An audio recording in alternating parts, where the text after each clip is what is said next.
Sudah. Assalamualaikum warahmatullahi wabarakatuh. Alhamdulillahi rabbil alamin.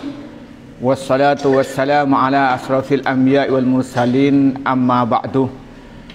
Para santri yang saya hormati, pertama-tama kita bersyukur kepada Allah atas nikmat yang Allah berikan kepada kita. Kedua kalinya rahmat dan salam kena curahkan kepada Nabi Muhammad sallallahu alaihi wasallam.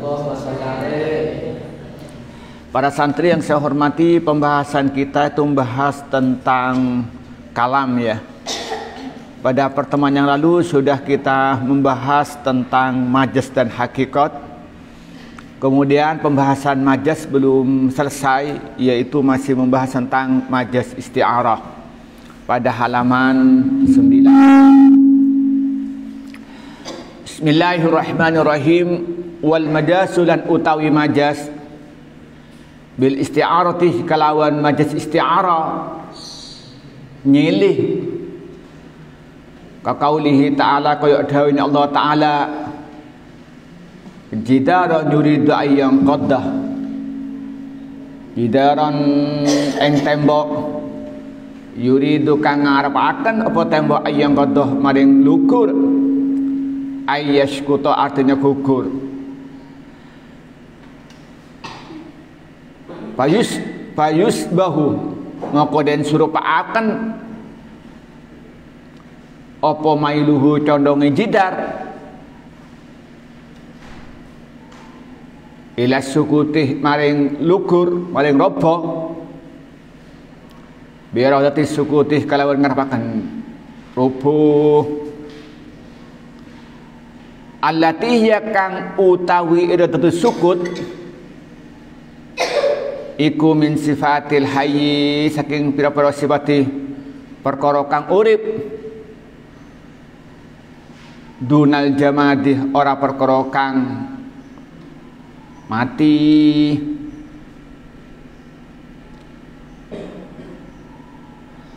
Wal majaziulan utawi majas al mabniyuh kang den jenengaken alat tasbihi ngatasi nyurupaaken yusamma ditarani apa majazul mabniyu alat tasbih isti'aratan maring majas isti'arah. Jadi di sini kemarin kan sudah kita membahas tentang ada majas ada majas zaidah, ada majas nukson. Nah, sekarang sudah majas isti'arah. Sebelum saya memberikan penjelasan, mau jelaskan terbalik. Apa majas isti'arah itu? Menyerupakan sesuatu dengan sesuatu, kemudian dibuang salah satunya. Bisa wajah sabahnya atau dari musabah dan musababih. Contohnya begini. Zaidun kal asadi fis sajaati. Itu namanya kalau kita di dalam belau itu namanya bab tasbih namanya ya. Zaidun adapun Zaid kal asadi seperti harimau fil sajaati di dalam keberaniannya.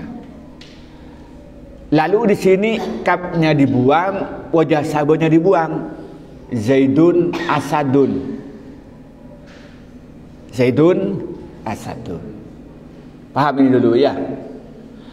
Kemudian sekarang dibuang lagi zaidunnya menjadi sadun. Lalu menyatakan ra'aitu asadan fil fasli. Nah, saya melihat Zaid di dalam, saya melihat harimau di dalam kelas. Masuk akal enggak? Oh, tidak mungkin. Masa pada harimau main ke kelas? Oh, berarti saya melihat Zaid yang seperti harimau dalam beraninya berada di kelas. Maka kita itu namanya majas isti'arah. Paham nih ya dulu ya. Jadi, nah sekarang dibawa ke tembok. Di sini Allah ceritanya apa, ceritanya Nabi Musa dan Nabi Khidir katanya. Jidara yuridu ayyam qaddah. Di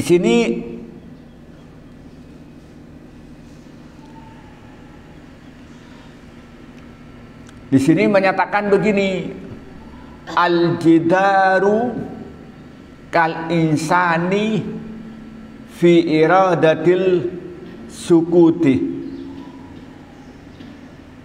fi iradatil ing sukuti.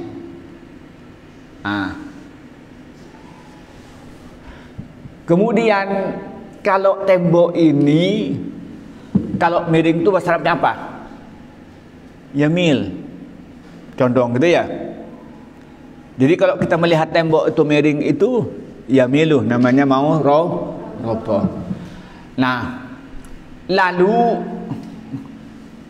kalau ini kan berarti kalau bahasa kita kan mau roboh, tapi tidak menyatakan berkehendak, dia kan nggak punya akal. Tapi istilahnya itu menggunakan bahasa pakai yamilu. Nah, yang punya kehendak siapa biasanya? Manusia. Nah, ternyata di sini Al-Quran ayat ini tidak menggunakan yamilu, tapi menggunakan yuridu. Jadi yuridu ini biasa digunakan untuk siapa? Untuk manusia, untuk orang yang punya untuk makhluk yang mempunyai akal, makhluk yang mempunyai kehendak. Nah, maka di sini Allah menyatakan jidara yuridu ayyam qadda fa aqamah. Lalu Nabi Khidir itu melihat tembok yang sangat miring, sudah mau roboh, maka dia pakai yuridu, tidak menggunakan yamilu. Kalau yamilu itu kan biasa-biasa. Nah, sudah lalu oleh Nabi Khidir didirikan. Nah, faqamah. Nah, maka kata-kata yuridu ini yang biasanya digunakan untuk makhluk manusia, untuk manusia yang berakal atau untuk makhluk yang berakal itu menggunakan yuridu, tidak dipakai untuk benda-benda mati. Nah, berarti lafal yuridu dipinjam yang bisa digunakan untuk manusia, dipakai untuk sesuatu yang tidak punya akal, jamadat. Maka itu namanya majas isti'arah. Sebenarnya bulan ingin bicara pada saya itu,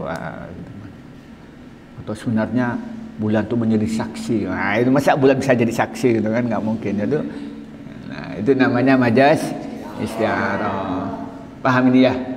Jadi artinya kita itu minjam lafal yang bukan tempatnya, tapi karena ada maksud tertentu.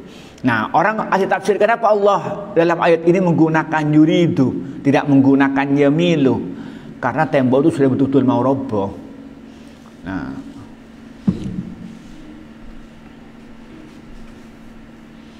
kan Nabi Khidir ini, Nabi Musa ini kan menurut sejarah itu kan berpidato itu bagus sekali pidatonya, betul-betul memakau sama hadirin, karena Nabi Musa terkenal itu ahli retorika dia. Nah, setelah selesai ada orang bertanya, wahai Nabi Musa, apakah ada orang yang lebih hebat dari kamu dalam berceramah? Bilang Nabi Musa, tidak ada. Lalu Allah mengingatkan, ada yang lebih hebat dari kamu. Ya, tinggal cerita. Terus Nabi Musa bertanya, munajat Allah, di mana orangnya? Kamu cari nanti tempatnya itu di sebuah gua.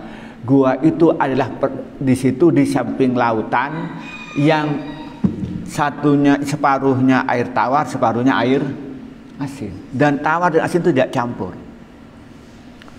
Lalu apa ciri-cirinya nanti? Nah, ikan yang mati yang untuk bekal itu kalau sampai itu akan hidup. Cari Nabi Musa dari Palestina keliling pinggir laut, terus singkat cerita. Nah, itu membawa muridnya satu. Nah, setelah itu satu tempat diam di satu tempat, si Nabi Musa itu juga tertidur. Singkat cerita jalan lagi, merasa lapar. Tanya, ayo kita makan. Loh, mana ikannya? Lalu katanya si muridnya itu kan nggak tahu maksudnya. Ikannya lari di sana. Jadi ikan yang tadi itu ikannya untuk dimakan itu lompat ke lautan. Loh, itu yang kami cari katanya. Jadi karena akhirnya singkat kembali lagi. Lalu Nabi Musa itu masuk ke sebuah gua langsung mengatakan Assalamualaikum ya Nabi Allah. Nah, sudah sadar ternyata belum ngomong apa-apa sudah menyatakan Assalamualaikum ya Nabi Allah. Singkat cerita Nabi Musa itu minta izin untuk menjadi muridnya pada seorang ini yang kita lebih kenal namanya Nabi Khidir. Nabi Khidir bilang, wahai Musa, kamu tidak bisa ikut saya kamu. Boleh kamu tak ikut saya tapi dengan syarat kamu tidak boleh tanya apa saja kepada saya. Katanya Nabi Musa, sepakat saya tidak ikut.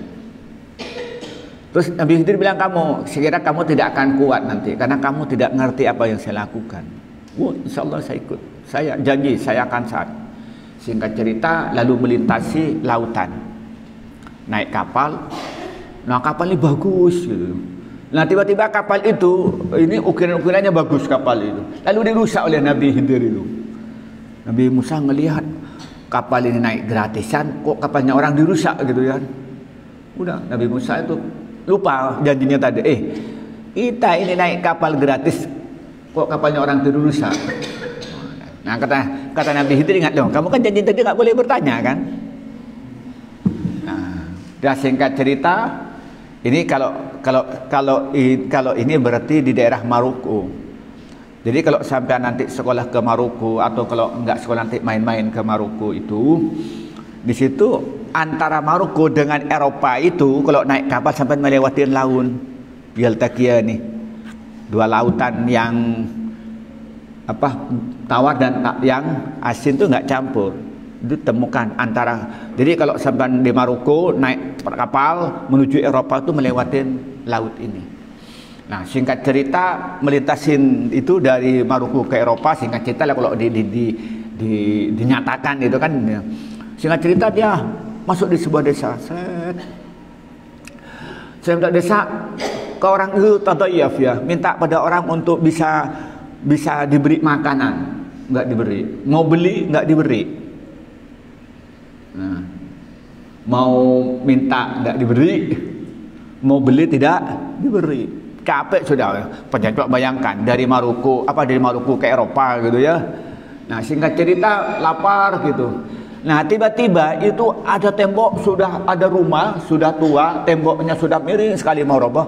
Lalu oleh Nabi Khidir itu diajak untuk memperbaiki. Nah Nabi Musa komplain lagi. Gimana kamu ini katanya? Kita ini bertamu ke orang-orang nggak diterima, mau beli nggak diterima. Morok-morok ini ada gedung lama oleh kita mau diperbaikin. Gitu. Karena Nabi Khidir bilang, janjinya kan tidak boleh bertanya kamu itu. Duh, sudah ya saya lupa janji katanya. Pokoknya kalau nanti bertanya lagi kamu pisah dengan saya, nggak boleh. Singkat cerita berjalan, terus ketemu anak kecil bertengkar. Lalu oleh Nabi Musa, oleh Nabi Khidir itu dipukul pelan-pelan, tiba mati. Kata Nabi Musa ke Nabi Khidir, kamu bagaimana bisa membunuh orang yang tidak bersalah? Nah, kok tanya kan? Tanya lagi gitu. Nah, sekarang akan kami ceritakan yang kamu tidak paham. Yang pertama, kapal ini itu melintasi nanti itu di daerah, kalau diilustrasikan nanti di pelabuhan itu ada pembantu raja tuh ngambil kapal-kapal yang bagus. Jadi mana kapal yang bagus diambil. Sengaja oleh saya rusak biar kapal ini kelihatannya nggak bagus, sehingga tidak diambil oleh raja. Ini orang miskin. Kalau kapalnya ini diambil oleh raja, dia tidak ada untuk bisa mencari nafkah untuk keluarganya. Jadi dirusak supaya nggak diambil. Nah, sudah paham ya. Kemudian yang kedua, kenapa saya memperbaiki tembok itu? Di tembok itu ada rumah, dan rumah itu adalah miliknya orang yang soleh. Kemudian dia meninggal, anaknya masih kecil. Di dalam rumah itu ada harta warisan. Nah, kalau sampai rumah itu roboh, maka harta warisan orang tuanya itu akan hilang. Padahal bapaknya orang soleh. Maka kalau ini hancur rumahnya, harta warisannya harta peninggalannya itu rusak, kan kasihannya bapaknya soleh, anaknya soleh. Saya perbaikin supaya anak itu bisa ngambil harta warisan itu. Kemudian yang ketiga, kenapa itu saya pukul dia mati? Bapaknya itu orang yang soleh, ibunya orang solehah, orang yang rajin ibadah kepada Allah, orang yang beriman. Anaknya ini nanti kalau tua itu jahat, anak ini suka bertengkar, suka caruan. Maka sengaja supaya dia meninggal, nanti oleh Allah diganti anak yang lain yang soleh. Nah, ini tepat cerita yang ketiga. Yang kedua, jidara yuridu ayyam qadda fa'aqam. Pernah dengar tak ceritanya Ashabul Kahfi kamu? Apa cerita Nabi Musa dan Nabi Khidir? Pernah? Pernah. Nah, ya alhamdulillah, takut gak pernah dengar. Paling cerita Nabi Khidir katanya bisa datang pada ini ya. Paling ceritanya Nabi Khidir saya dengar kalau datang orang kaya jadi jatuh miskin. Ya pernah dengar itu cuman? Iya. Kalau minta nggak diberi, orang jadi miskin. Mendengar begitu? Mendengar itu? Ceritanya bukan ceritanya Nabi Khidir itu, tapi oleh orang diceritakan Nabi Khidir, bukan ceritanya. Sebenarnya cerita aslinya itu tentang ceritanya orang bersyukur. Jadi di dalam hadis diriwayatkan Imam Bukhari Muslim, kemudian dikutip oleh Imam Nawawi dalam kitab Riyadhus Shalihin itu, Allah menguji 3 orang. Yang satu orang itu belang, yang satu botak, yang satu itu buta. Jadi yang pertama yang dibalik, yang pertama itu orang itu buta, yang kedua itu orang belang, yang kedua itu orang botak, yang ketiga orang belang. Itu gilirannya. Lalu Allah mengutus malaikat, yang malaikat itu berwajah manusia. Lalu datang kepada orang yang buta, wahai orang yang buta, apa yang paling kau inginkan dari hidup ini? Apa jawabnya? Saya ingin bisa melihat. Sehingga cerita oleh malaikat yang menampak manusia itu dipegang wajahnya dan bisa melihat. Nah, ceritanya terbalik. Yang buta yang terakhir. Sehingga cerita dulu. Nah, kemudian tanya, apa harta yang paling kau inginkan? Saya ingin punya kambing. Sehingga cerita oleh malaikat yang menampakkan manusia itu diberi kambing jantan dan betina. Oleh orang itu dipelihara sampai banyak kambingnya, sampai wadin, tegelan-tegelan itu isinya kambingnya dia. Singkat cerita datang kepada orang itu yang tadi botak. Lalu datang si malaikat yang menampakkan manusia. Apa yang paling kamu inginkan dari hidup ini? Saya ingin botak saya ini hilang itu. Jadi rambut saya rapi, biar ganteng, orang sedikit senang dengan saya. Singkat cerita dipegang rambutnya, dipegang kepalanya, tumbuhlah rambutnya yang bagus. Lalu tanya, apa harta yang paling kau inginkan? Saya ingin punya sapi. Hanya belilah sapi jantan dan betina, kemudian diternak dan punya sapi yang banyak sampai ladang-ladang isinya sapinya dia. Sehingga cerita datang yang ketiga tadi kepada orang yang belang itu, tanya, apa yang paling kamu inginkan? Saya ingin kulit yang bagus biar orang tidak jijik pada saya. Sehingga cerita dipegang kulitnya dan menjadi kulit yang bagus. Lalu tanya, apa harta yang kamu inginkan? Saya ingin punya unta. Lalu lah diberi unta. Udah, unta orang yang tadi yang belang, untanya banyak. Orang yang botak, sapinya banyak. Orang yang buta, nah. Singkat cerita lama kemudian, malaikat tadi yang dikirim oleh Allah berwajah manusia datang lagi. Dia datang dengan menampakkan diri orang musafir yang payah hidupnya dan tidak punya bekal dan sudah lusuh, datang kepada orang yang punya unta. Wahai, menggunakan ya fulan kalau dalam bahasanya, saya ini seorang musafir yang kehabisan bekal. Bantulah saya ini diberi seekor unta. Nah, tiba-tiba dia marah-marah. Kamu enak saja minta unta, katanya. Saya ini repot bisa punya unta. Lalu si malaikat bilang, kamu kan dulu kan miskin. Apa tidak ingat kamu dulu itu kamu kulitnya belang, kamu dulu itu miskin. Maka oleh Allah diberikan nikmat kamu kulitnya dibikin bagus dan diberikan rezeki oleh unta. Siapa bilang saya ini ayah saya kaya, ayah saya kaya, kakek saya kaya, dia turunan orang-orang kaya.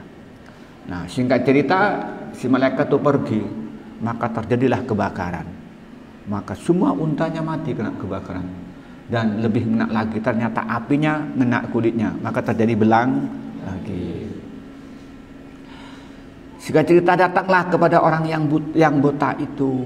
Tang buta itu, dia dengan menampakkan wajah yang lusuh, seorang musafir yang jauh. Lalu datang, wahai fulan, bantulah saya, ini seorang musafir yang kehabisan bekal. Berilah saya itu seekor sapi. Nah, dia marah lagi, enak-enak kamu minta sapi, saya ini punya sapi sulitnya bukan main. Lalu diingatkan, apa tidak ingat, wahai fulan, dulu kamu ini kepalanya botak dan nggak punya apa-apa, tapi dengan nikmat Allah kamu diberikan rambut yang bagus, diberikan sapi yang banyak. Dia marah juga, kamu ini menghina saya ini orang kaya dan keturunan orang kaya. Singkat cerita itu dia miskin. Orang itu yang tadi malaikat yang menampakkan orang musafir itu pergi, terjadilah kebakaran, sapinya mati semua dan kepalanya kena api, botaklah lagi. Nah, kemudian terakhir datang kepada yang buta yang punya kambing itu. Lalu, wahai Tuan, saya ini seorang musafir jauh. Saya ini kebutuhan bekal. Apa katanya itu? Persilahkan ambil yang kamu suka, tinggal yang kamu tidak disukai. Saya dulu ini miskin, saya dulu ini buta dulu. Nah, kalau Tuan itu ingin persilahkan, kambing yang mana sampean ambil, yang kamu nggak sukai tinggal, nggak apa-apa. Lalu apa kata malaikat? Saya ini adalah malaikat yang dikirim oleh Allah yang tentu datang untuk menguji. Teman-temanmu yang dua gagal mendapat ujian, tetapi kamu lolos, maka persilahkan, saya nggak mau ngambil dan kamu akan diberikan kambing lebih banyak. Nah, itu ceritanya. Kemudian oleh orang itu disebut namanya Nabi Khidir. Kalau ada pengemis jangan dihina, jangan dimarah-marahi. Kemudian kalau kamu itu kena, maka kamu itu akan menjatuh miskin, kan gitu dengar ceritanya. Sebenarnya ini terus satu-satu sisi memang ada yang menceritakan itu Nabi Khidir, tapi kalau yang Nabi Khidir menampakkan gini, saya tidak pernah mendapatkan riwayat yang sahih. Walaupun ceritanya sangat umum tentang Nabi Khidir datang ke rumah, tapi kalau secara kitab saya nggak mendapatkan. Tapi kalau ceritanya itu saya mendapatkan dalam hadis yang sahih muttafaqun alaih, kemudian dikutip oleh Imam Nawawi dalam kitab Riyadhus Shalihin. Kemudian yang kedua, ada kan Nabi ini yang tidak meninggal itu kan 3 menurut teori gitu. Benarnya atau dia nggak tahu. Yang pertama Nabi Isa karena diangkat oleh Allah ke langit, yang kedua itu Nabi Idris, yang ketiga Nabi Khidir. Dalam kitab At-Tuhfah itu begitu gitu. Nah, ini sedikit sampai masuk ke alam wali dulu sebentar aja. Lah, maka karena itu kalau kamu itu ngetes ini tamunya ini Nabi Khidir atau tidak, tesnya begini. Kalau ada tamu menurut sampean ini tidak biasanya dalam penampilannya, saya mengucapkan sambil hatinya Assalamualaikum. Kalau dia jawab berarti Nabi Khidir. Jadi sampean nggak mengucap dengan lidahnya, bilang Assalamualaikum dalam hatinya. Kalau dia jawab berarti Nabi Khidir. Yang kedua, kalau laki-laki jangan perempuan. Kalau salaman itu pegang begini. Jadi orang salaman begini ya, langsung pegang begini tangannya sininya. Nah, kalau Nabi Khidir ini nggak ada tulangnya, isinya air.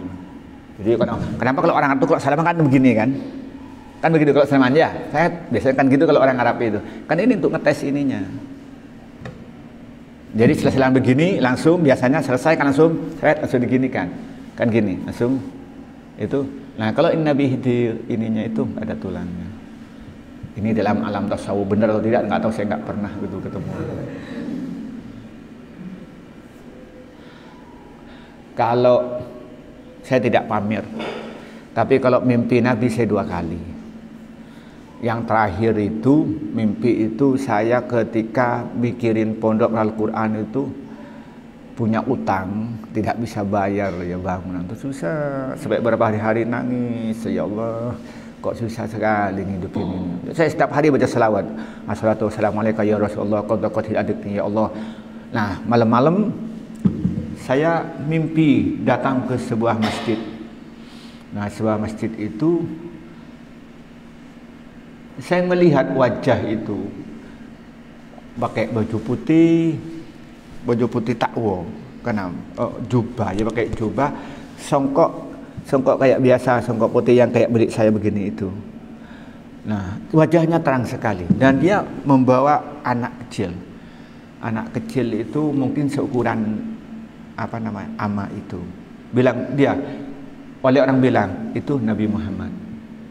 Dan pada waktu itu saya bilang ini Ali. Saya nggak tahu apa Ali Zainal Abidin atau Ali siapa. Tak lama-lama lagi terus hilang. Nah, maka saya akan yakin itu Nabi karena kata hadis yang sahih bahwa kalau orang melihat aku, mimpi aku berarti melihat aku, kan setan tidak bisa menyerupai aku. Nah, terus setelah lama-lama ini, walaupun susah nggak pernah mimpi. Jadi susah sampai full rasanya, susah itu sudah sampai puncaknya. Rasa betul-betul qad hilati adrikni ya Allah. Betul-betul saya sudah gelap, sudah nggak ada. Harus bayar, uang nggak ada gitu ya. Pondok harus selesai. Itu hanya assalatu wassalamu alaikum ya Rasulullah, qad hilatni ya Allah. Assalatu wassalamu ya Rasulullah. Kemudian Allahumma shalli ala Muhammad, qad hilatni ya Allah. Allahumma shalli ala Muhammad, qad hilatni ya Allah. Itu aja doanya. Sudah tidak ada pikiran saya ini kecuali Allahumma shalli ala Muhammad, qad hilatni ya Allah.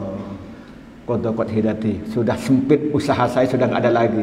Adrikni ya Allah, maka selamatkanlah kami. Itu aja pada waktu itu, hanya itu aja. Saya tidak punya wiritan lagi, sudah full rasanya itu. Nah, itu baru mimpi. Kalau yang pertama dulu saya masih mondok. Nah, itu.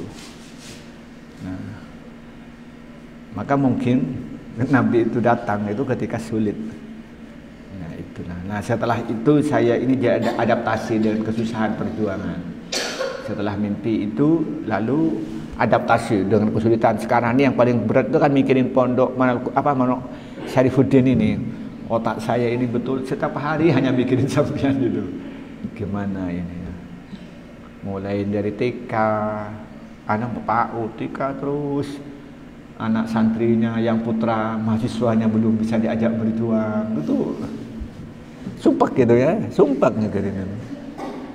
Seharusnya dia bisa menemui berjuang, justru mengganggu, justru jadi beban gitu. Seharusnya kan dewasa itu kan seharusnya kan bisa menemani perjuangan gitu seharusnya kan. Justru dia yang mengganggu. Nggak sumpah nggak kira-kira sampai itu, sumpah gitu kan. Itu urusan pondok putri belum tertata. Terutama tahfidz itu kan belum tertata. Itu jadi beban ke saya itu. Ya apa al-yumna ini jadi beban gitu kan. Jadi setiap hari mikir, tidur tuh kurang terus waktu. Nah, itu adaptasi dengan kesusahan perjuangan itu. Nah, jadi kalau pengalaman saya itu mimpi Nabi ini ketika kondisi susah dan banyak baca sholawat dan bilang qad hilati adrikni ya Allah. Itu pengalaman saya. Nah, enggak tahu sampean pernah bermimpi atau tidak, enggak tahu gitu. Saya tidak pamer mimpi Nabi, tapi saya bercerita bahwa ternyata perjuangan itu berat. Dan ketika berjuang itu ya kita harus bersandar kepada Allah dan tawassul kepada utusan Allah. Karena saya yakin dibandingkan Nabi Muhammad itu ibaratkan persentase itu tidak nyampe 1% susahnya. Jadi kalau Nabi Muhammad itu umpamanya 100 susahnya, kita nggak nyampe 1 gitu. Menurut saya mungkin 0,0,0 gitu mungkin. Kan iya. Coba kalau sampean baca sejarah Nabi ini mulai lahir sampai wafat itu hidupnya kan tidak santai kan. Berat terus gitu kan. Coba umur 8 tahun untuk menyambung hidup sudah harus memelihara kambing. Iya Pak ya? Coba ada di sini kayak itu. Umur 12 tahun untuk menyambung hidup dia itu harus ikut dagang ke luar negeri. Ikut pamannya. Coba bayangkan, ada kayak ini? Nggak ada. Ketika menjadi nabi 3 tahun di embargo, nggak ada yang mau dimakan di daunan kan. Iya Pak ya? Ketika dia pindah di Mekah pindah ke Madinah atau Yasrib, itu 10 tahun perangnya 60 kali. Berarti setiap 2 bulan kerjanya. Ada yang katurobin ala sahra, kayak debu kecil. Jadi kalau sampean ini capek sedikit belajar, aduh itu apa gitu, ngaku kalau maulidan dibaca laqad kana lakum fi rasulillahi uswatun hasanah. Oh itu ya hasanah, yang uswah yang di mana yang kamu ikutin? Penyambat terlambat, cerain Sarah apa gitu. Oh, pidato cek iyo perilakunya mana? Iya Pak ya. Nah, itu agak keluar dari materi. Dari ini biar sampean tahu alur cerita ini gitu. Kenapa? Jadi itu tentang Ashabul Kahfi. Maka di sini katanya wal majazu bil isti'arati ka qaulihi ta'ala jidaran yuridu ayyam qaddah. Majaz isti'arah itu seperti firman Allah, jidaran yuridu ayyam qaddah. Tembok yang berkehendak untuk roboh. Ayaskuta payusbahu mailuhu ila sukuti bi adatis sukut. Maka diserupakan miringnya tembok mau jatuh, diserupakan dengan punya keinginan untuk jatuh. Alatihya min sifatil haidunal jamadat, di mana kata-kata irada punya keinginan itu merupakan ciri-ciri sifat sesuatu yang hidup, sesuatu yang punya akal, bukan benda-benda mati yang tidak punya akal. Wal majazulatil al mabna ala tasbihi yusamma isti'aratan. Maka setiap majaz yang dibangun di atas menyerupakan atau atas keserupaan itu namanya majaz isti'arah. Jelas ini ya. Ini sudah tentang majaz sudah selesai. Kemudian berikutnya wal amru lan utawi amar iku istida'ul fi'li, iku nyupri penggawian bil qauli kelawan pengucapan miman saking wong wa utawi iman dunahu ono nengisiri wong kang nyupri ala sabil wujubi ngatis dalan wajib. Fa ingan lamun ono al-istaud apa nyupri penggawian minal musawi saking wong kang sebanding sumia dan arani apa istid'a iltimasan iltimas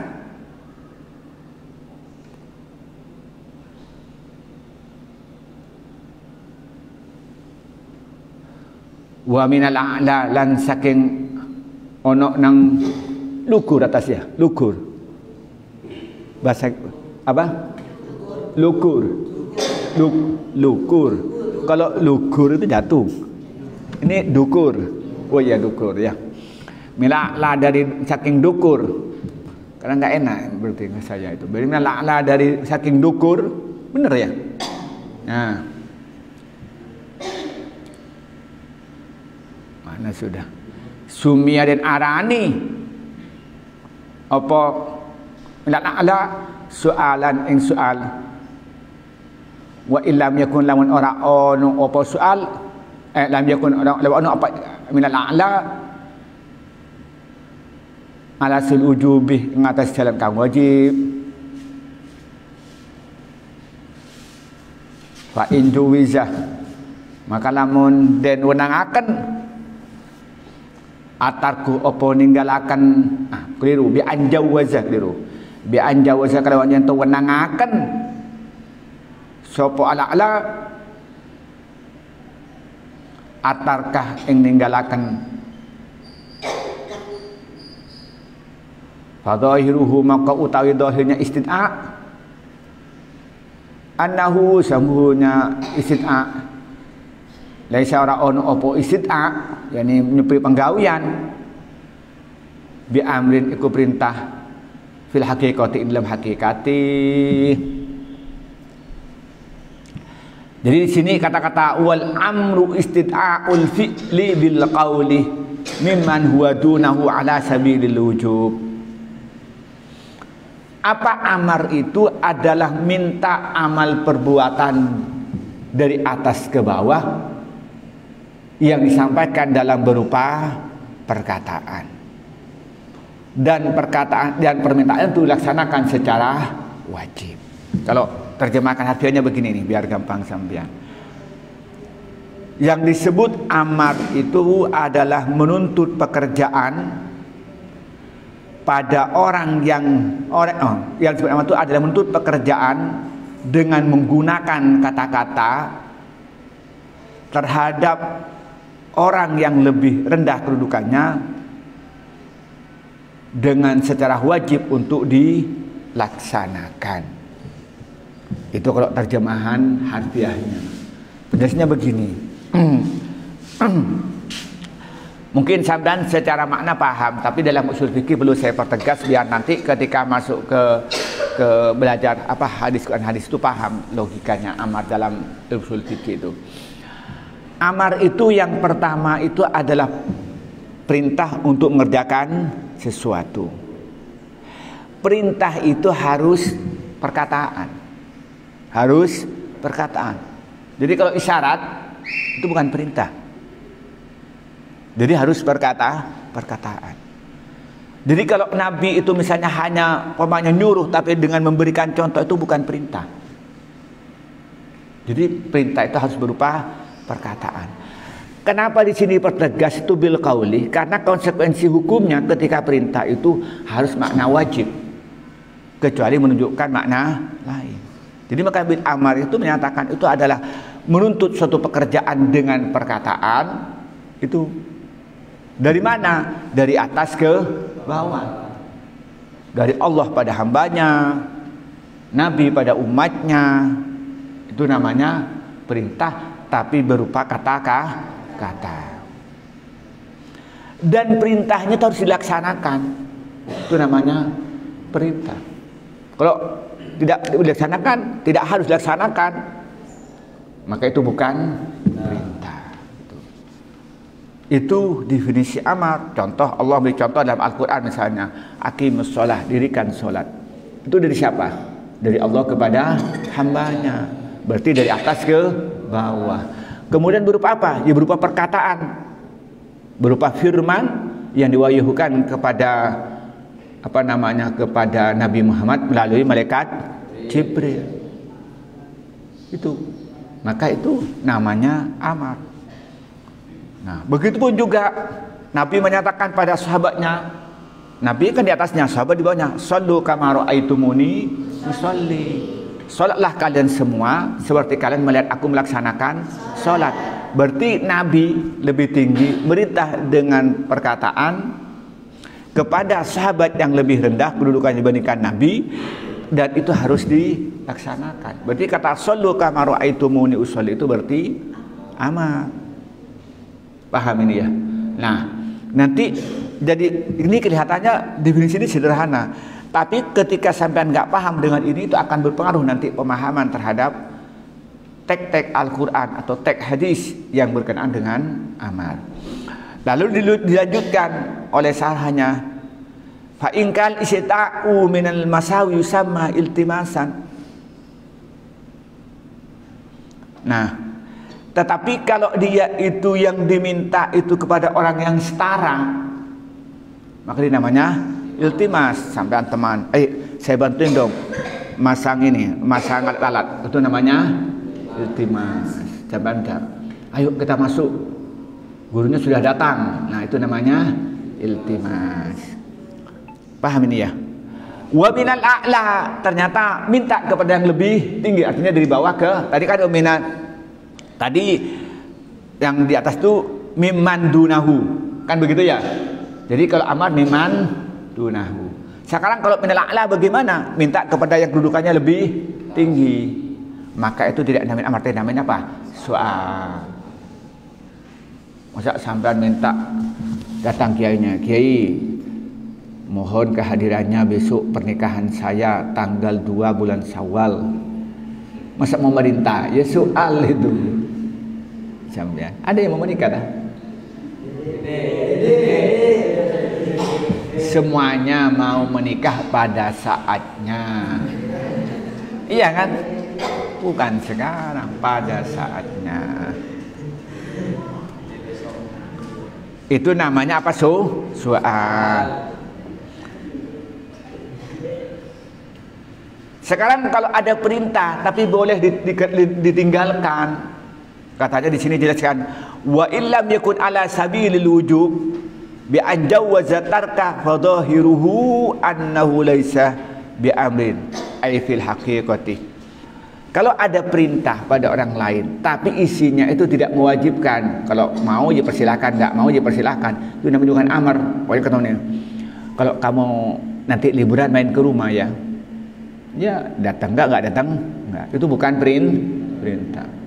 Nanti ini kan nanti tanggal 15 kita kan libur ya, mau pulang ya. Ya, kalau kamu nanti ada kesempatan lah tanggal 20 datang ke rumah. Memangnya kenapa? Ya kita mau selamatan lah. Selamatan apa? Ya siapa tahu nanti itu dengan selamatan ini ada orang yang senang ke saya gitu. Senang untuk apa? Ya senang nanti itu diambil menantu gitu ya. Jadi selamatan juga. Itu maka itu bukan amar gitu ya. Paham ya? Kalau itu paham sampean. contohnya yang paham ya. Nah. Wasiwatu lan utawi siwat amar, wasiwatu lan utawi siwat adalatu kan nutuakan alaihi ngatasi amar if'al, atau di sini pakai if'il ya. Ya bisa dia nggak ada harganya. Uf'ul, lafal uf'ul. Nahu idrib mukul sira wa akrim lal muyakan sira wasrab lan minum sira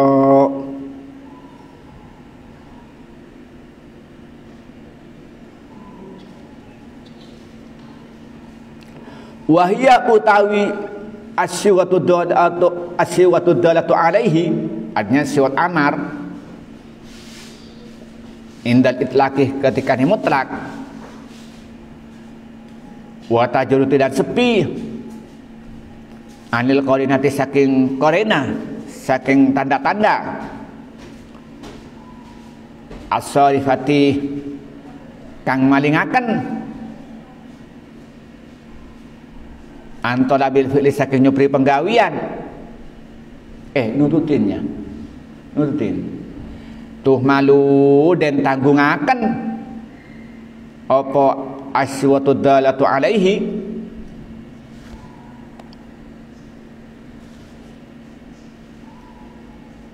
alaihi ngatasi wujub ay alal wujubi ngatasi wajib. Nahu contohnya akimus sholat, akimu jenengaken sira kabeh as-sholatah ing sholat. Wa illa angin ma barang illa angin ma barang telah kanutuaken ad-dalil apa dalil ala annal murada sa'tune perkara kang den maksud minhu saking amar anad buku senang, anad buku sunat awil ibahatu utawenang wayuh maluh maka den tanggungaken apa amar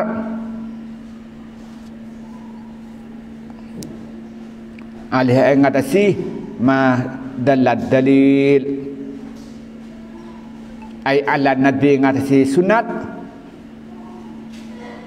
awil ibahati utai wenang misalun nabi contohnya amarkan nutuakan sunat fakatibuhum moko ngelakonin akad mukatabah sira kabeh hum pada budak-budak sira kabeh in alimtum lamun nurus sira kabeh fihim ing dalam budak khairon ing bagus wa misalul ibahati lan contohne amarkan nuduhaken wenang Wa idza halaltum lan takalane tahallul sira kabeh saking haji lan umrah. Pastatu moko buru sira. Waqad ajma'u. Mana sih ya? Waqad ajma'u dan teman-teman sepakat sepak ulama ala adami wujubil kitabati ngatasi ora anane wajib akad mukatab wal istiyadi lan ora anane wajib buru binatang.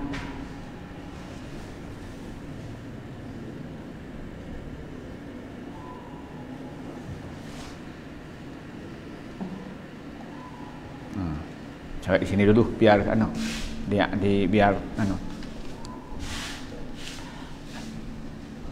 tadi dari siwah tadi ya, belum ya.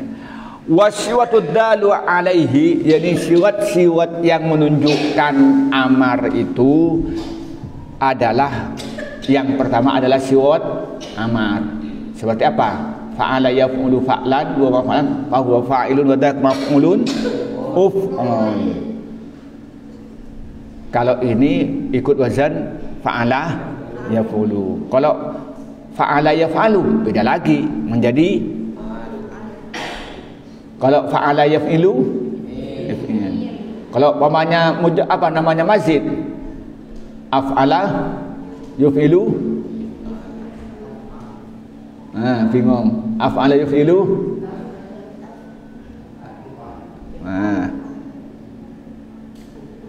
sudah bingungnya.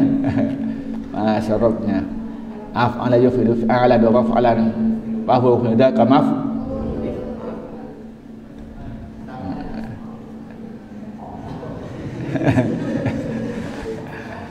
Ya kamu ini mau gimana, mau jadi musannif syaratnya tak tuntas sampean ini. Kelebihan bahasa Arab dari bahasa lain ini mesti terikat dengan syarat. Kamu buka kamus tidak akan bisa kalau nggak ngerti syarat. Kalau bahasa lain gampang, pokoknya sampean ingin tarik pokoknya bahasa Indonesia, tarik pergi, langsung buka pergi ada, datang, selesai kan, makan ketemu. Kalau bahasa Arab nggak bisa, pokoknya ada lafaz, dapat pokoknya mustaqdirun, mau dicari di mana itu?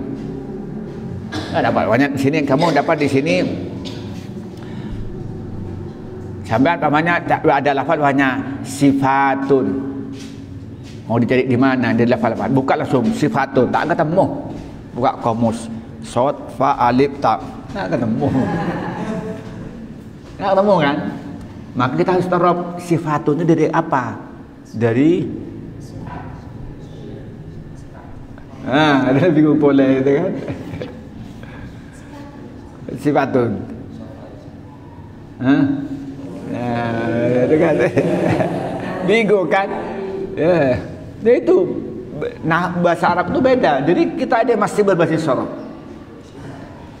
Kalau saya selalu menyatakan sampean bisa nahu, tidak usah jauh-jauh, baca muhtasar saja paham, itu nahu sudah selesai. Tidak usah pakai imriti, tidak usah pakai alfiyah, sampean bisa. Karena nahu yang paling banyak dipakai ini paling banter kan hanya 12 kan. Fi'il, ya, fa'il, maf'ul, naibul fa'il, mubtada, khobar, inah dan saudaranya. Karena dengan laitah, kemudian huruf jar, hal, tamyiz. Itu yang banyak dipakai kan.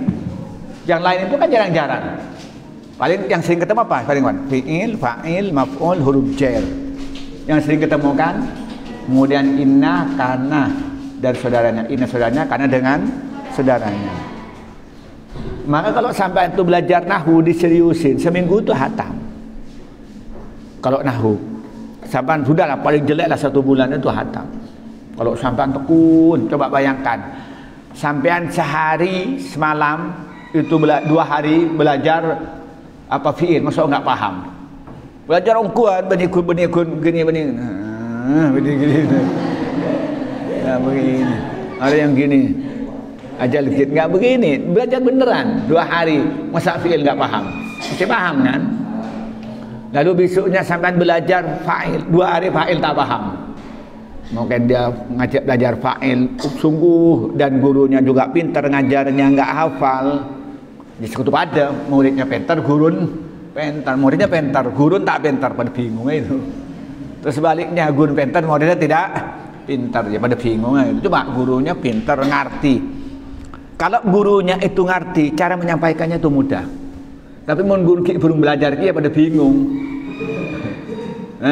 Guru tak paham apa boleh? Murid tambah gimeng gitu. Nah, kamu belajar sudah, mesti saya yakin 2 hari itu hafal, saya paham. Nah, tapi kalau sorob ini harus hafal dan paham. Jadi sampean ini rumusnya amsal tasrif itu harus hafal. Kalau dia tidak hafal amsal tasrif, saya nggak yakin cuma bisa baca kitab ini. Setelah itu bukan hanya hafal, baru paham.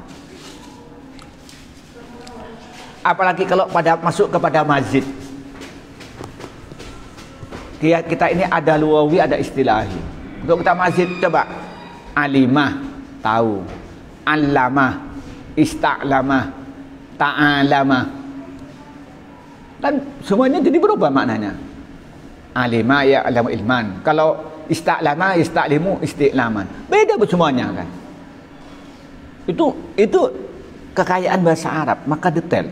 Kenapa Allah menyatakan inna anzalnahu Qur'anan Arabiyyan la'allakum ta'qilun. Maka orang yang belajar bahasa Arab yang tidak pernah muncul, artinya tidak pernah belajar Arab, itu kesulitan. Dan itu teman-teman saya yang tidak melewati sorob, walaupun dia itu sudah kuliah ke Timur Tengah, itu bingung. Sama-sama bingung. Apalagi yang kayak sampeyan itu, yang belajar itu bingung kalau nggak ngerti sorob itu. Bingung. Maka itulah, nanti pelajarin lagi sorob itu biar tahu. Kembali lagi ke sini. Makanya sifat-sifat amar ya, bisa if'al, uf'ul, af'il, terserahlah. Maka di sini contohnya daraba yadribu, idrib. Akrama yukrimu, akrim. Akrama yukrimu, bukan ikram, akrim. Ini af'il. Akrama yukrimu, betul. Sarabaya seribu.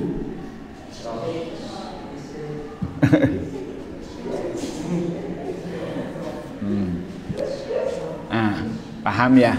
Paham ini ya, kira tidak bisa dijelaskan dengan luar ya.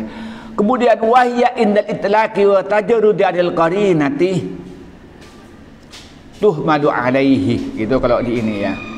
Bahwa sifat amar ketika itu mutlak, tidak ada penjelasan dan tidak ada tanda-tanda yang menunjukkan makna lain, maka harus diartikan amar menunjukkan wajib. Jadi kalau ada sifat amar dan tidak ada penjelasan yang menunjukkan makna lain, maka berarti harus diartikan wajib.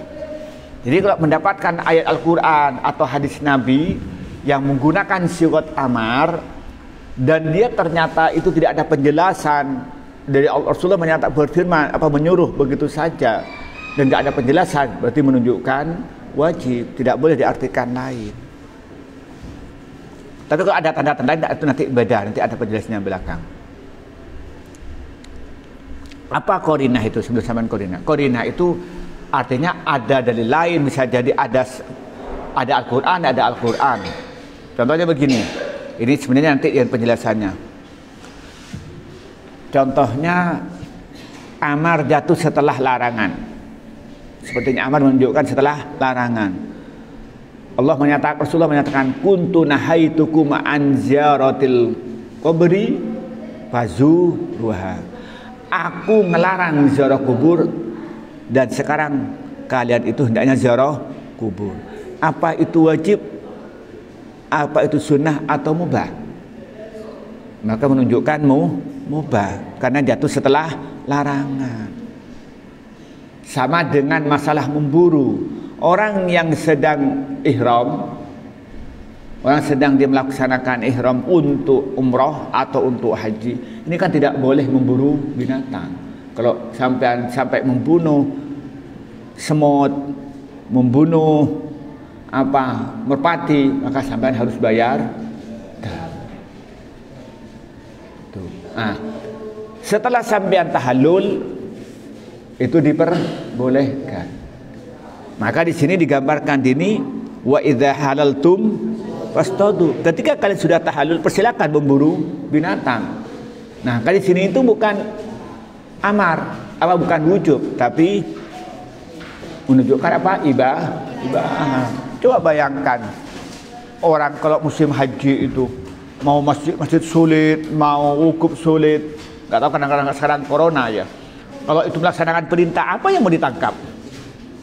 Kan nggak ada kerjaan, cuma nangkap binatang itu. Maka di sini ini siwat amar pastodu itu perintah, itu jatuh setelah nahi, maka menunjukkan ibadah. Nah, atau menunjukkan sunnah, karena ada dalil-dalil bahwa amal perbuatan ini bukan amal perbuatan wajib. Contohnya angkat jual beli, wajib atau sunnah?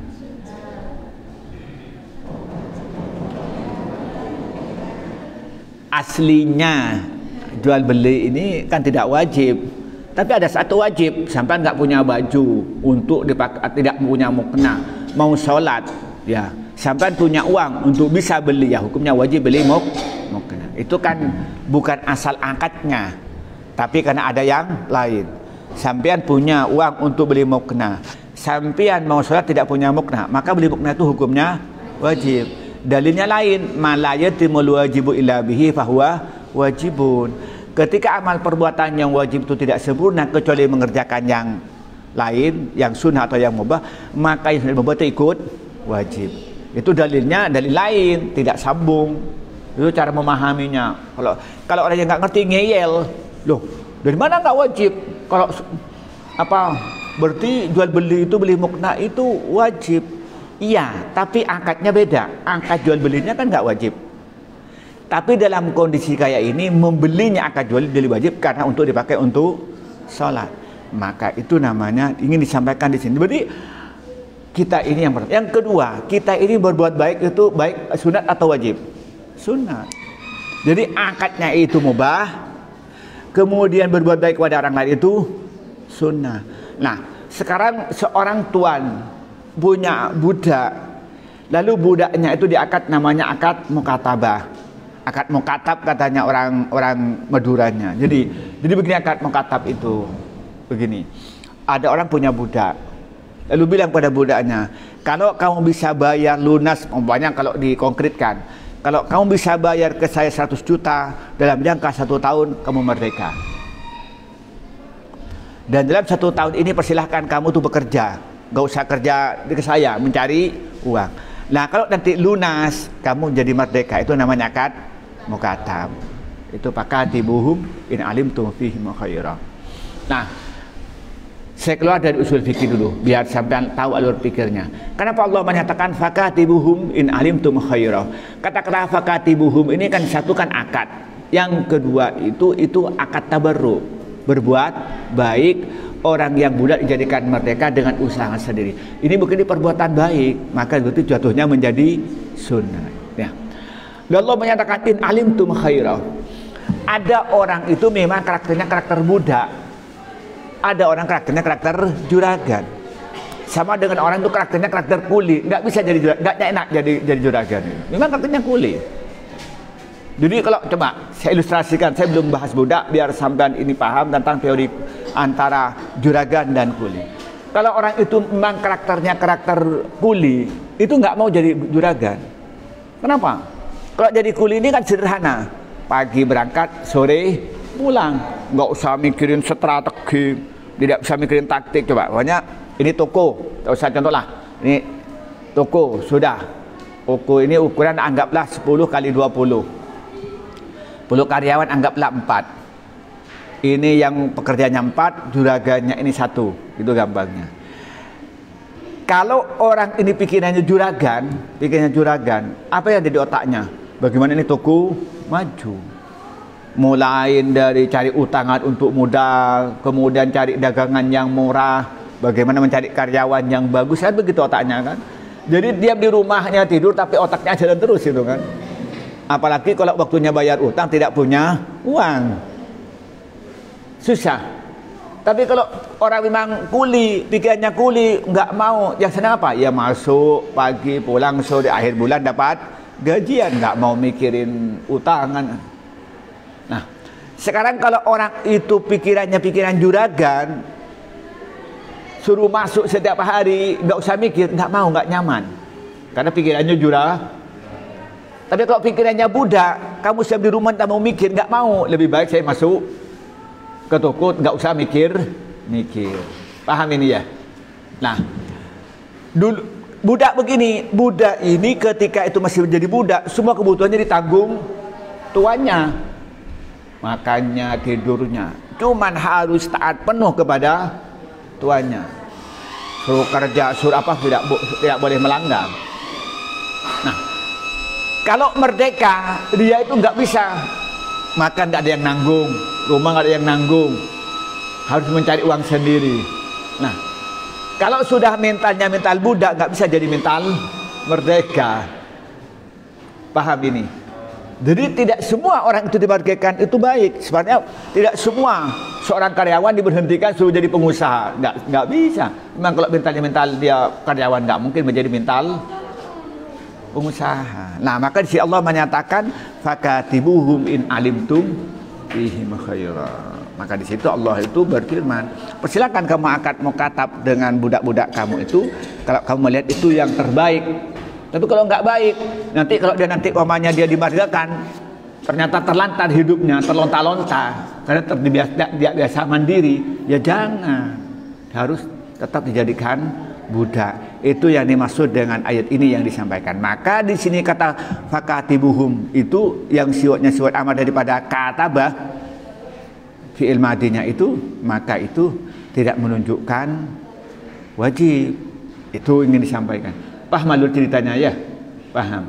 Saya ingin menyatakan begini kesampaian ini. Jadi kalau ada perintah dalam Al-Quran,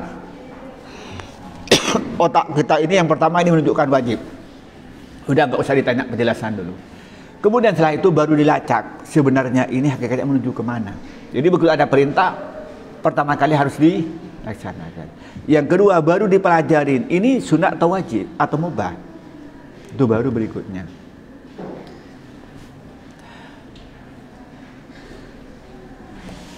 Waktu perang Bani Quraidah, Rasulullah berkata pada sahabat, kalian semua tidak boleh sholat kecuali di Bani Quraidah. Pernah dengar itu sampean? Wah, ya apa sampean? Apa didengar? La tusalliyanna ahadukum illa fi Bani Quraidah. Au kama qala. Kalian tidak boleh sholat kecuali di Bani Quraidah. Ini waktu perang Bani Quraidah itu kan membuat benteng. Singkat cerita, sahabat itu tengah jalan asar, belum sholat asar sampai menjelang maghrib. Diperkirakan nanti kalau nyampe ke Bani Quraidah ini sudah nggak nutut asar. Tapi Rasulullah menyatakan tidak boleh sholat kecuali di Bani Quraidah. Lalu sahabat ini bingung. Ada dua kelompok. Yang satu bilang ya kita terima apa adanya, kita sholat di Bani Quraidah walaupun sudah asar nggak nutut. Tapi kan yang kelompok ini maksudnya Rasulullah kita suruh cepat-cepat ke Bani Quraidah untuk menyelesaikan benteng pertahanan. Nah, kelompok ini yang satu ini sholat namun cepat-cepat bisa menyusul, yang satu nggak sholat ngikutin apa adanya. Singkat cerita, kedua-duanya ngelapor pada Rasulullah. Rasulullah, kami ada beda pendapat tentang perintah engkau ya Rasulullah, karena engkau merintah kami tidak boleh sholat kecuali Bani Quraidah. Lalu kami, katanya yang tadi sholat asar, kami punya pemahaman perintah Rasulullah itu adalah kami disuruh cepat-cepat datang ke Bani Quraidah, dan kami memahami itu boleh sholat. Nah, yang satunya yang tadi kelompok yang tidak sholat, Rasulullah, kami memahami sama sekali kami tidak boleh sholat kecuali di Bani Quraidah. Apa Rasulullah mengatakan kulluhum ala haqqin, semuanya benar, nggak ada yang salah. Itu kejadian pada zaman Rasul. Nah, jadi bagaimana memahami amar ini? Nah, yang satu memahamin wajib, bahwa satunya memahamin tidak wajib. Jadi dipahami ini, kalau kan as-salatu ala waktiha, salat harus tepat waktu. Ini kan berlawanan dengan sabda Nabi. Nabi merintah kalau salat itu tepat waktu. Ini namanya ta'arudun nassaini. Ada dua nas berlawanan. Satu sisi Rasulullah menyatakan salat harus tepat waktu. Tapi satu sisi ini perintah tidak boleh sholat kecuali Bani Quraidah. Padahal waktunya mau habis. Coba mau bagaimana mikirnya kan? Satu sisi Rasulullah bilang tidak boleh sholat itu harus tepat waktu. Tapi satu sisi ini sholat Bani Quraidah. Kalau masa ke Bani Quraidah waktunya sudah habis. Tapi satu sisi yang lain enggak. Ini harus diterima apa adanya perintah Rasul. Enggak perlu ditafsiri lagi. Nah, ternyata Rasulullah tidak menyalahkan kedua-duanya. Yang salah siapa yang nggak sholat gitu kan. Nah, sama dengan saya tanya dulu, sholat tarawih yang benar ini 8 atau 20? Saya bilang semuanya benar, yang salah yang nggak tarawih gitu. Loh ya, kita merasa benar kok. Yang bilang 8 Imam Ahmad bin Hambal. Itu adalah muhaddisin secara formal, dia itu kan muhaddisin. Imam Ahmad itu oleh Allah diberikan umur panjang, umur 140 tahun. Diberikan umur panjang oleh. Nah, punya kitab namanya Musnad Imam Ahmad. Nah, Imam Ahmad itu punya murid Imam Bukhari. Imam Bukhari punya murid namanya Imam Muslim. Kitabnya yang hadis Bukhari itu yang nasih itu, yang neliti itu Imam Ahmad. Muridnya jadi muridnya Imam Bukhari itu yang nasih itu Imam Ahmad. Kurang bagaimana ada ahli hadisnya. Dan punya kitab namanya kitab Imam Ahmad. Imam Ahmad itu secara mandiri dia tidak punya kitab fikih, hanya ditulis oleh muridnya. Kalau Imam Syafi'i itu mempunyai kitab fikih namanya kitab jilid cetakan lama itu 6 jilid, cetakan baru 8 jilid. Punya kitab hadis Musnad Imam Ahmad itu Musnad Imam Syafi'i itu hanya 2 jilid. Imam Ahmad itu cetakan lama itu 8 jilid. Nah, coba bayangkan. Dia yang berpendapat bahwa sholat tarawih itu 8. Yang berpendapat itu 20 Imam Syafi'i.